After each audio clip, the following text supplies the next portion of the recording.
Hi guys, how are you going? Are you aware that there's a number of apps that can help parents can use to restrict their children from social media or not just restrict but also monitor their children's behaviour on social media? Yes, I use one myself. You do? Yep. So given that we already have apps out there that can do this, why do we need government intervention in overriding parental? One of the key things we heard from our consultation was a sense of overwhelm and fatigue for parents, and this bears out through the research as well. I may be aware, I'm the Assistant Secretary of the Online Safety Branch, of course I would be aware of what protections. You'd get referral bias, yeah. Yep. Sure. I would have more information and would actually look at the information in the course of my workday.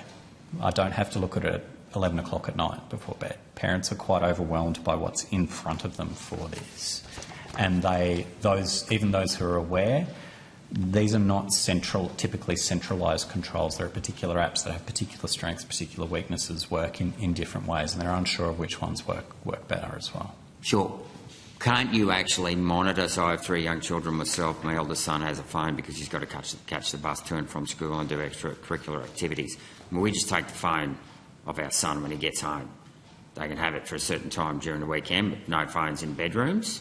I mean, can't parents... I mean, you say parents are overwhelmingly fatigued. I mean, constituents are overwhelmingly fatigued by government telling them what to do, right? So, I'd ask why... I'm just surprised.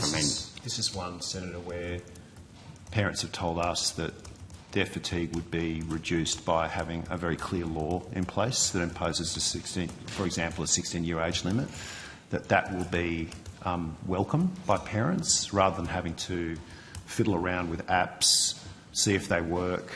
Some apps might work for some or not others. And then the debate about taking your phone off your children. There are other benefits associated with access to the internet that children have, as well as communication with their friends and family members. But the very clear view was that an age limit for social media would be much preferred by parents, with the obligation placed on platforms rather than something that they have to, and then they have the responsibility, as you're pointing out, to when their children get the phone and when they don't. But there is a sense that children, particularly between the ages of 11 and 15, there is a lot of research about the harms associated with social media content, and that an age limit. There's no dispute for me, but I guess my point of view and the point of view of many parents that have contacted me is they don't want the government monitoring their lives.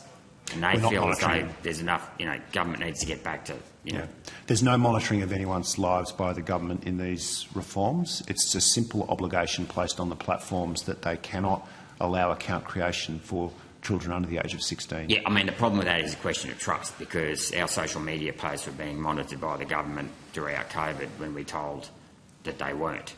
So you can say that, and I'm not saying you're lying or anything like that, I'm not saying that, but the problem is a question of trust. We don't trust the government. Many of my constituents don't trust the government because the government is always, saying one thing and end up doing another. But anyway, we'll leave that as it is.